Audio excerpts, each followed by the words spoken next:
میپردازیم به تفسیر سوره اخلاص، یکی از زیباترین و نیکوترین از سوره های قرآنی، سوره اخلاص. سوره اخلاص برادران گرامی و خواهران گرامی قدر، نامگذاری این سوره به اخلاص توقیفی است. سوره اخلاص توقیفی است، سوره اخلاص میگویند. و سبب نامگذاری سوره اخلاص در برگیرنده سوره اخلاص از توحید الله سبحانه و تعالی و اخلاص عبادت از برای او سبحانه و تعالی است. و سوره با قل هو الله احد شروع شده است. یکی از نامهایش قل هو الله احد است. قل هو الله احد، یک سوره اخلاص. و این سوره اساس همه گویند، اجتهادی است، چون از در برگرنده اصول دین است. این سوره در برگرنده اصول دین است، چون این سوره جز توحید و در بیان اثبات صفات الله سبحانه و تعالی چیز دیگری سخن نمی رود. سوره توحید شما میگویند که اجتهادی است. اینم سوره صمد شما میگویند، اینم اجتهادی است. الله الصمد ذکر شده در اینجا.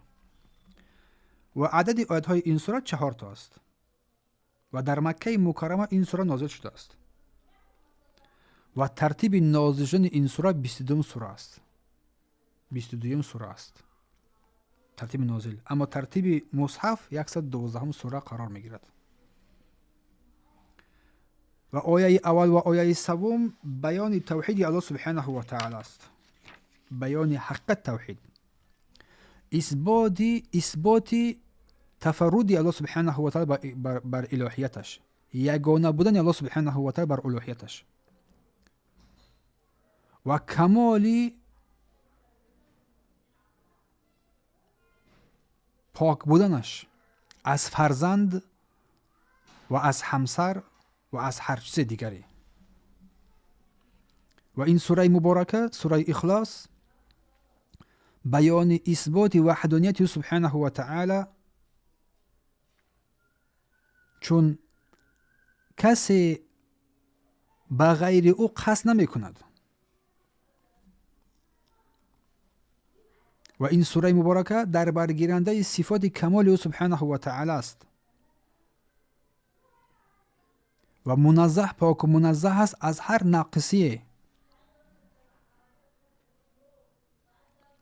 و این سوره بیان باطل نمودن هر سخنانی که بر او سبحانه و تعالی از فرزند نسبت داده می شود و همچنین بیان باطل نمودن این که او سبحانه و تعالی فرزند داشته باشد، چون که عیسی را فرزند خدا میگویند. و این سوره بیان رد بر نصارا که این سخن را بر او نسبت میدهند و رد بر مشرکین است که غیر الله را با الله عبادت کردن است.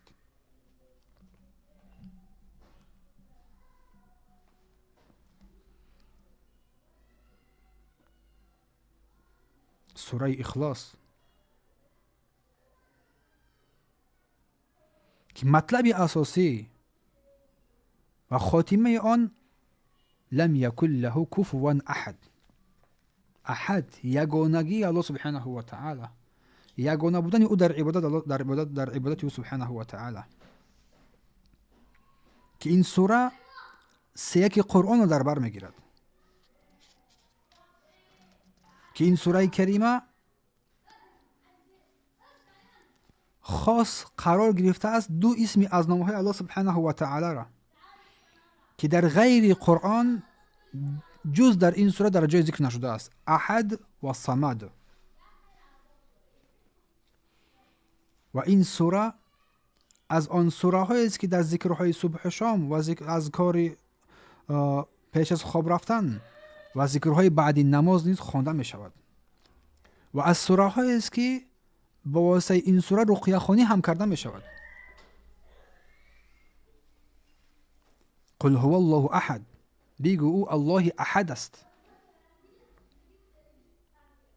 پس سوره اخلاص سیاق قرآن است، چون که حدیث صحیح ثابت شده است. چون علوم قرآن سه هست: توحید است، احکامات و قصه هاست. چون این سوره مبارکه در برگیرنده تقریر توحید است که سیاق قرآن است.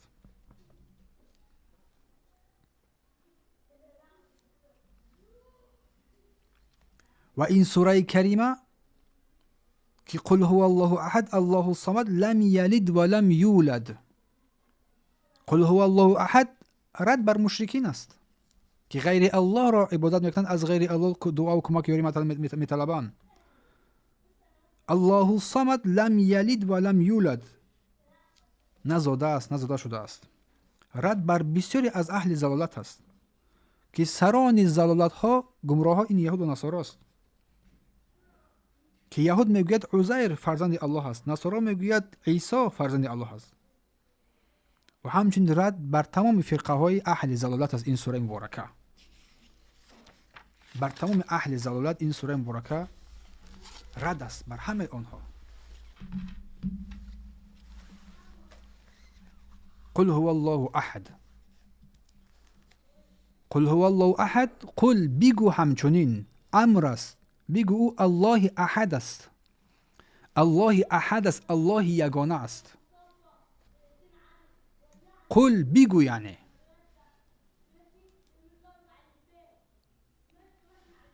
با سخن قطعی و جدی بگو، با اعتقاد و اعتماد و باوری بدون انسان معنایش بگو الله احد، الله یگانه است. الله احد یعنی یگانگی تنها بر او سبحانه و تعالی محدود شده است، نه بر کسی دیگری. او یگانه مطلق است. الله احد یگانه مطلق است،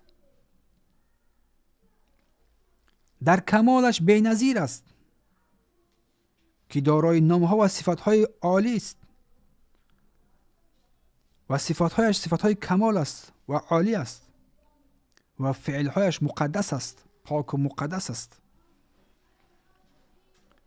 که نظیر و شبیه و مثیل ندارد، هیچ همسان و هیچ مثل هم ندارد. قل هو الله احد الله الصمد، الله الصمد، الله الصمد یعنی آن ذاتی که همه نیازها به سوی او رو آورده می شود. الله الصمد، آن پروردگار آن ذاتی است که تمام نیازها به سوی او برگردانده می شود. الله که بی نیاز است، سرور است، والا است و برآورده امید هاست، برآورنده امید هاست. الله الصمد، ذاتی که همه نیازها به سوی او آورده می شود. همه اهل عالم بالا و عالم پایان به این نیازمندی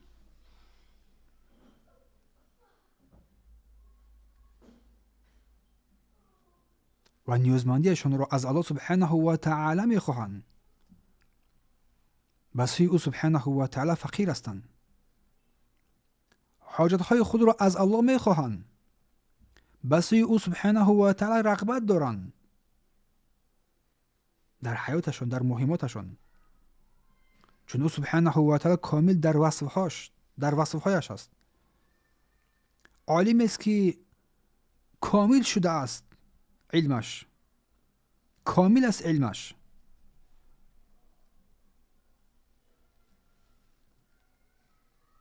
در تمام کارهای مهم به سوی او سبحانه و تعالی روانه می شود، چون صفتهایش کامل است.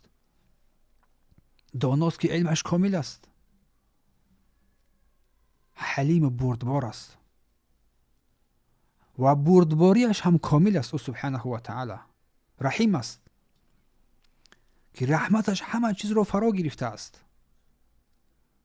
همچنین دیگر صفاتهای او سبحانه و تعالی دارد. سپس لم یلد و لم یولد،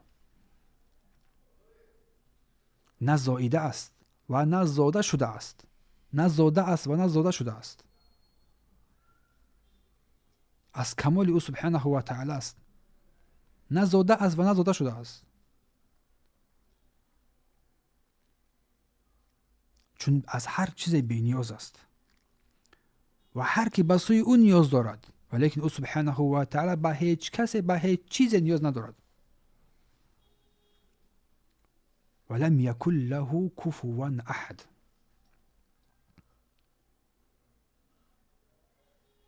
و نه هیچ کس همتای او نیست، نه در خلقش، نه در فعلش، نه در نامها، نه در صفاتش. در نامهاش هیچ کسی بر او مانند نیست،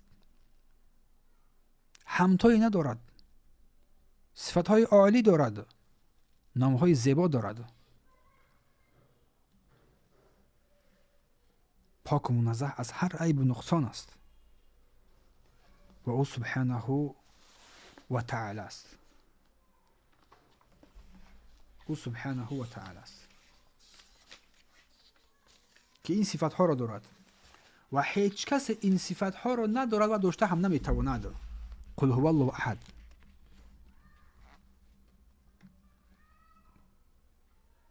و علما گفتن در ثواب سیاق قرآن رو در بر میگیرد این سوره. هر کس این سوره را خواند به خاطر اجر پاداشش سیاق قرآن در بر میگیرد. و گفته شده است که این آیه قرآنی، این سوره قرآنی در برگیرنده معناهای عظیمی هست. و گفته که علوم قرآن 3 چیز از گفتن علما: توحید و احکام و قصه ها. و این سوره آن را در بر گرفته است، توحید رو. الله الصمد،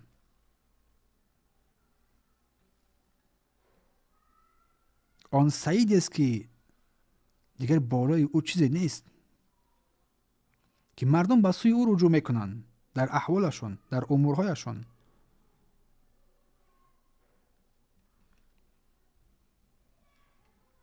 او صمد است سبحانه و تعالی.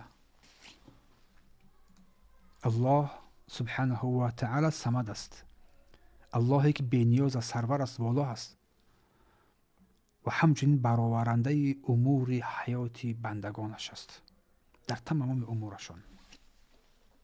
همین است که این 3 سوره همیشه خوانده می شوند.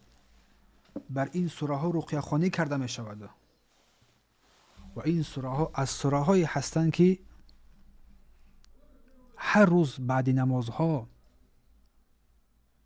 در ذکرهای صبح و شام و در بیماری ها خوانده می شوند. این بود سوره اخلاص. چون گفتیم رسول الله گفتن که حدیث ابی سعید خدری است: قسم به نام آن ذاتی که جان من در دست اوست، تعدیل ثلث قرآن، 3/3 قرآن در ثواب در بر میگیرد. روایت مسلم است. همچنین حدیث ابی هریره است، این رو ذکر کرده هستند. و سبب نزول این آیه کریمه، این سوره مبارکه، سوره اخلاص، مشرکان بر محمد صلی الله علیه و سلم گفتند که ای محمد، پروردگارت رو برای ما توصیف کن، وصف کن. پس این سوره مبارکه نازل شد. و ابی ابن کعب این رو روایت کردند. و دیگری از سبب‌های نازل شدن این سوره، عامر ابن طفیل بر رسول الله صلی الله علیه و سلم گفتن که بر سوی چی تو ای محمد را دعوت می نمایی؟ و رسول الله گفتن که الی الله عز و جل، بر سوی الله شما را دعوت می نمایند. و گفت که بر سوی آن اللهی که تو ما را دعوت می نمایی وصف کن، او را بر ما وصف کن. آیا او از طلا هست یا از نقره هست یا از آهن است. این هنگام بود که این سوره اخلاص نازل شد. ابن عاشور گفتن این را.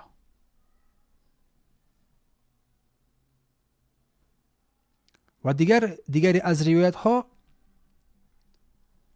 قوم از احبار یهودیان، از ملاهای یهودیان گفتن که من ای جنس هو، گفتن او از چی چیز است او پروردگار تو.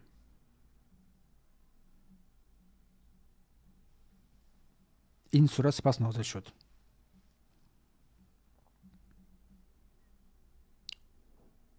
الله احد الله الصمد. این است سبب نازل شدن این سوره اخلاص، سوره مبارکه، که اینها سوره های هستند که انسان را اگر این را انسان بخواند به سوی الله پناه ببرد، به درستی که الله سبحانه و تعالی این بنده را در پناهندگی میدهد و این سوره ها هنگام بیماری خوانده میشوند و هنگام ترس خوانده میشوند، در بدن صوف کرده میشود. به درستی که این سوره ها را انسان بخواند در بدن خود صوف نماید، به مثل یک سپر انسان در حمایه و لطف الله سبحانه و تعالی قرار میگیرد. این است به این تفسیر سوره اخلاص. در اینجا درس رو براتون میرسونیم. سبحانك اللهم و بحمدک، اشهد ان لا اله الا انت، استغفرک و اتوب الیه.